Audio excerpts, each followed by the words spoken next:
राहुल गांधी की सावरकर पर हाल ही में की गई टिप्पणी को लेकर विवाद थमता नहीं दिख रहा। इस तरह की टिप्पणी के बाद अब हिंदुत्व विचारक के पोते रंजीत सावरकर ने भी अपनी भावनाएं व्यक्त की है और उन्होंने चेतावनी भी दी है।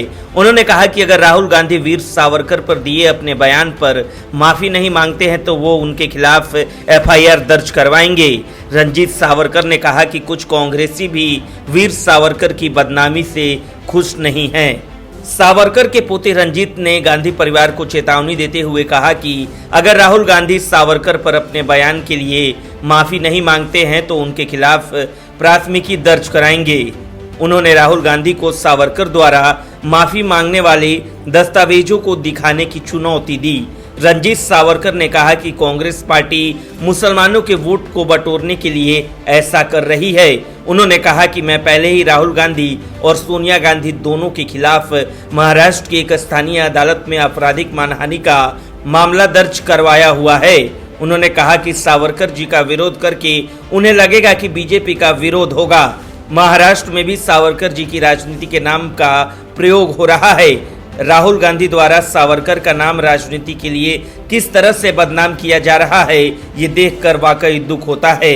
ऐसा लगता है कि वे मुसलमानों का भी ध्रुवीकरण कर रहे हैं। महाराष्ट्र में भी सावरकर के नाम पर राजनीति की जा रही। मैं सावरकर के नाम का इस्तेमाल अपने फायदे के लिए नहीं करने का अनुरोध करता हूं।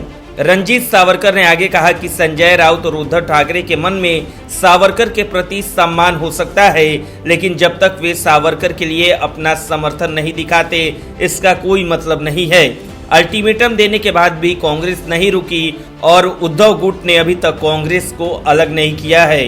गौरतलब है कि सावरकर को राहुल गांधी बार बार बदनाम करने की कोशिश कर रहे हैं। इसको लेकर शिवसेना प्रमुख उद्धव ठाकरे और संजय राउत ने भी राहुल गांधी को अल्टीमेटम दिया है, लेकिन उसके बाद भी सावरकर पर राजनीति जारी है। ब्यूरो रिपोर्ट, न्यूज़ चौक। बीजेपी और आम आदमी पार्टी में पोस्टर वार फिर से छिड़ सकता है, क्योंकि आप नेता और दिल्ली प्रदेश की संयोजक गोपाल राय ने एक बड़ी घोषणा की। राय के मुताबिक देश भर के इलाकों और कस्बों में प्रधानमंत्री मोदी के खिलाफ पोस्टर चस्पा किए जाएंगे, जिसमें मोदी हटाओ देश बचाओ का स्लोगन होगा। आप नेता ने बताया कि मोदी हटाओ देश बचाओ का पोस्टर 30 मार्च को देश के विभिन्न राज्यों में 11 भाषाओं में लगाए जाएंगे, जिनमें हिंदी, उर्दू, अंग्रेजी और पंजाबी, गुजराती जैसी भाषाएं होंगी। बता दें कि हाल ही में राजधानी दिल्ली में पोस्टर विवाद खूब छाया रहा। आम आदमी पार्टी पर आरोप लगा कि उसने दिल्ली के इलाकों में पीएम मोदी के खिलाफ पोस्टर लगवाए थे, जिसमें मोदी हटाओ देश बचाओ का स्लोगन लिखा था। हालांकि पुलिस ने इस पूरे मामले में 6 लोगों को गिरफ्तार कर लिया, जबकि 100 लोगों पर एफआईआर दर्ज कर पुलिस ने कहा था कि चस्पे किए गए पोस्टर में किसी का नाम नहीं लिखा है, जो नियम के खिलाफ है। दिल्ली पुलिस की कार्रवाई को लेकर सीएम केजरीवाल ने बीजेपी और पीएम मोदी पर निशाना साधते हुए कहा था कि पोस्टर चस्पा करने वाले छोटे लोग हैं। इन छोटे लोगों पर कार्रवाई करना शोभा नहीं देता। वहीं केजरीवाल के साथ आप पार्टी के तमाम नेता पीएम मोदी पर निशाना साधते हुए कहा था कि पीएम मोदी एक पोस्टर से डर गए, जिसकी वजह से कार्रवाई की जा रही। वहीं पोस्टर वार चल ही रहा था, तभी बीजेपी की ओर से दिल्ली के मुखिया केजरीवाल के खिलाफ एक पोस्टर जारी कर दिया गया, जिसमें लिखा था केजरीवाल हटाओ देश बचाओ। अपने विरोध में पोस्टर को देख केजरीवाल ने कहा था कि लोकतंत्र में विरोध करना सबका अधिकार है, लेकिन पीएम मोदी के खिलाफ जो पोस्टर जारी हुआ, जिन लोगों ने लगाया था उन पर कार्रवाई नहीं होनी चाहिए, क्योंकि यही लोकतंत्र की खूबसूरती है। एक तरफ जहां कांग्रेस नेता राहुल गांधी द्वारा स्वतंत्रता सेनानी विनायक दामोदर दास पर दिए गए बयान को लेकर बवाल मचा हुआ है, उनके इस बयान को लेकर महाराष्ट्र की महाविकास आघाड़ी के अंदर घमासान तेज हो गया।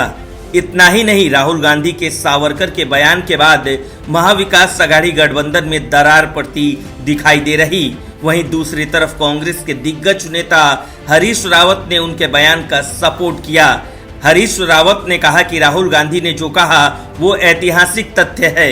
हमारा उद्देश्य सिर्फ बीजेपी को आईना दिखाना है। बता दें कि कांग्रेस उद्धव खेमे में लगातार बढ़ रही तकरार को कम करने के लिए एनसीपी प्रमुख शरद पवार को मध्यस्थता के लिए आगे आना पड़ा। सूत्रों से मिली जानकारी के मुताबिक राहुल गांधी ने शिवसेना नेता को वीर सावरकर के बयान से किनारा करेंगे, यानी कि अब वो सावरकर पर बयान नहीं देंगे।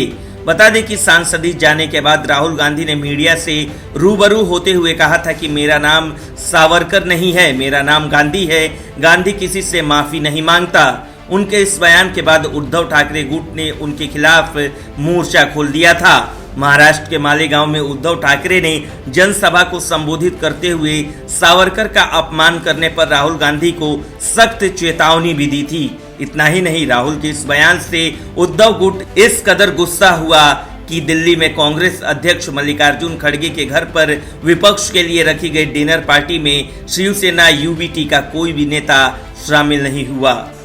वहीं हरीश रावत ने राहुल के समर्थन में मीडिया से बात करते हुए कहा, राहुल गांधी ने जो कहा है वो ऐतिहासिक तथ्य है।